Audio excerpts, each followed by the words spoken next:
I am forced to say some things about some myths. You need to live there in order to there, where the language is spoken, in order to learn a language. We say in Italian, okay, if my grandmother had wheels, she would have been a chariot. What does it mean? It means, obviously, if it was like that, but most of people do not have the opportunity, the money, the will to live somewhere else. The whole idea of speaking a foreign language is that it's foreign.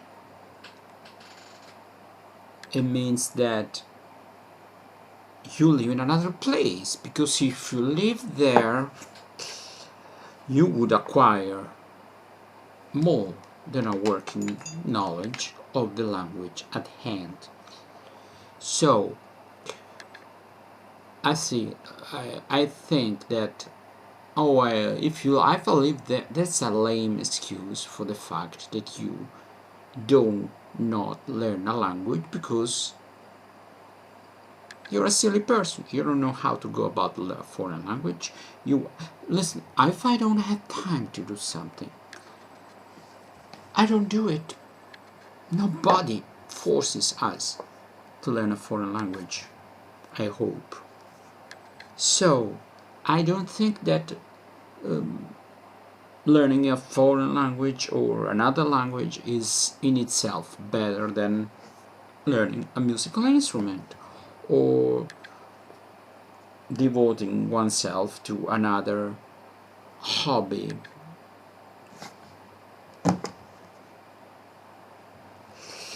I still have an open mind. Okay, I'm not one of these language buffs or aficionados or obsessed people that I'm getting out on a limb here, and I am very, in a way, mean, bad. Those people don't have a life to speak about, but they have 5, 6 languages to speak about their non-existent life, because I don't know, it's a vicious circle. They don't have a life, they have time on their hands, and they want to learn foreign languages. I think that you learn too many languages, you don't have any chances to speak them, because you're too preoccupied with keeping them alive and learn another one. It becomes like a drug. Nobody spoke about that, but many times, even me, I play different instruments, but I have time on my hands. I can manage to do that, and I know that on some of them I'm on a survival mode. I mean, I can accompany myself with a guitar, I can compose songs, I will never, but I'm not doing the right thing on the guitar, but I'm doing the right thing on the cornet or the trombone, at least I try to. So what I want to convey is, do what you have to do every day, and then don't be obsessed with. The more you're obsessed, the more in the long run it is likely you will be disgusted by this, because what is the right expression in English? To the glut, I always try. To the point of nausea. A nausea with a K, that's all Italian.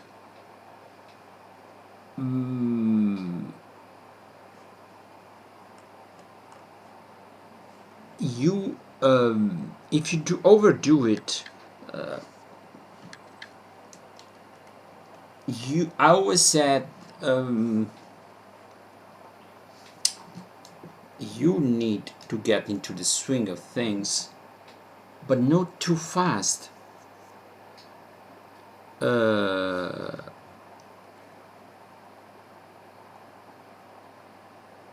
understand? Because you risk to burn yourself out. And okay, enough is enough. Every day I speak about Russian. It's difficult. If you try too much at the beginning, your brain gets cluttered, and you say, oh no. Try to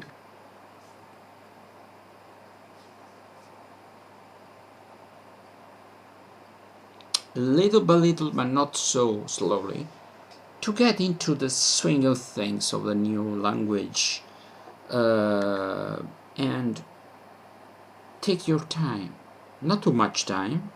It's like a guitar string. The right tension, not too much, not too little. Right tension. I know it's kind of difficult to find the golden means, but rushing into things is not positive, and standing on the fence as well.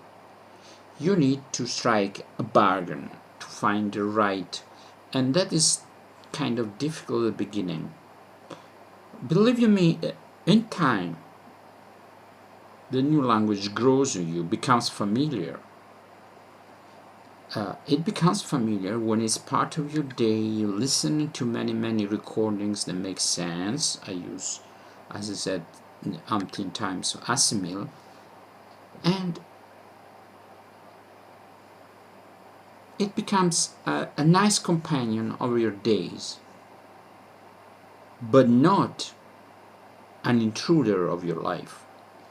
Too much focus on doing that. First of all, too many languages, it's a no-no, because many people are fake, are phony. They pretend to know languages, but they don't.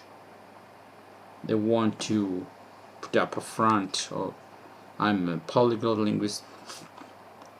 Many of them are scams. I don't give a shit. I have a huge experience as a language helper. I say the word helper because I don't teach languages. People can, so to speak, teach themselves languages, or they can absorb language on their own. I just point to the right direction, and then you walk. Okay. Many times teachers have conflict of interest. They want a student to depend on them, so they keep on paying for lessons. I would say, pay me 10 times as much. Give me 100, 200 euros per lessons. But in the long run, you will spend 10 times less, because you don't need me for years. Maybe you need me for 3 months, and once in a while, when you have some doubts and things, you contact me once in a blue moon, once in a year, or 6 months, or at most 3 months. But I try my best to make you understand. They say, well, there are many ways. I heard that so many times. Yes, there is more than one way to learn a foreign language effectively, but there are also more than one way to fail, and wrong ways. Obviously, even a wrong way you will understand something. I don't know how to cook. I cook. My food tastes like crap, but it's food, and I'm going to eat it. My language is not that good, but people more or less understand me. I'm using my language. So many I mean, there are, I'll give an example now. Athletes run, jump faster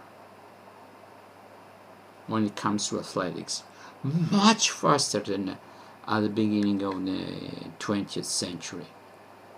Why? Because there are new ways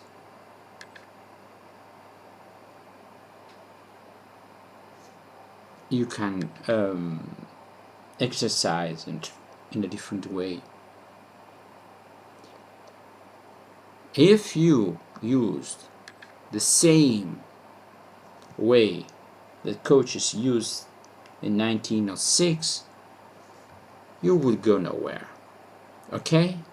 Some people are so stuck in their ways, they want to learn a foreign language according to, what is the right word, surpassed ways of learning, and other people use more modern ways, and that's the people that sometimes are internet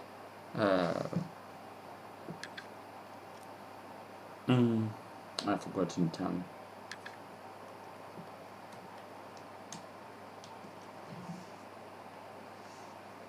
Obsolete, yes, that's a word. Archaic, out of practice. No, that's another thing. These rusty ways of learning foreign language that sometimes even nowadays are used don't yield good results, and people are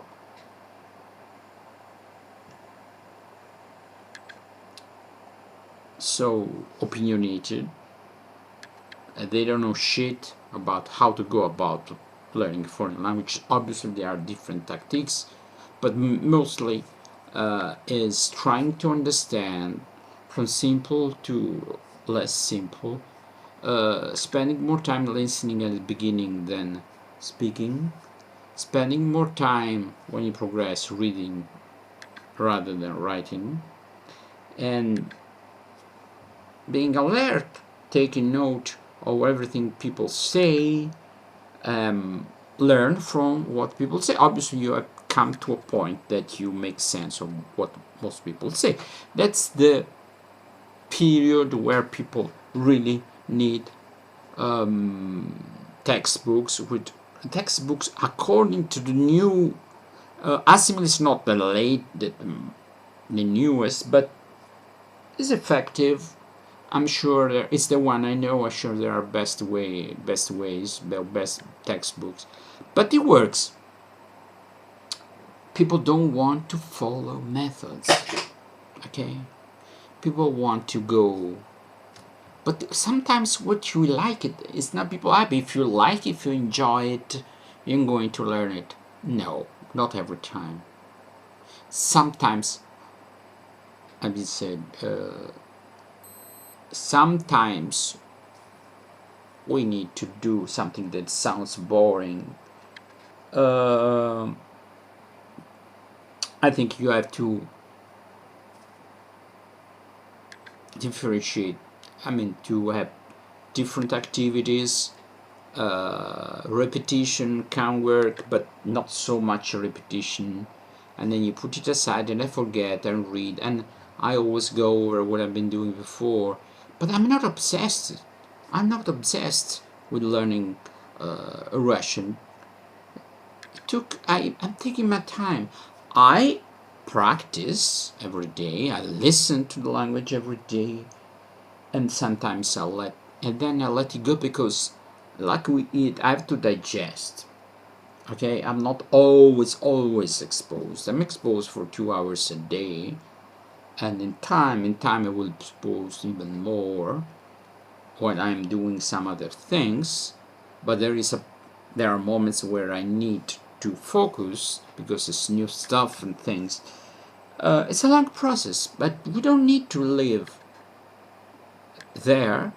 Surely, when you learn the language, it would be funny.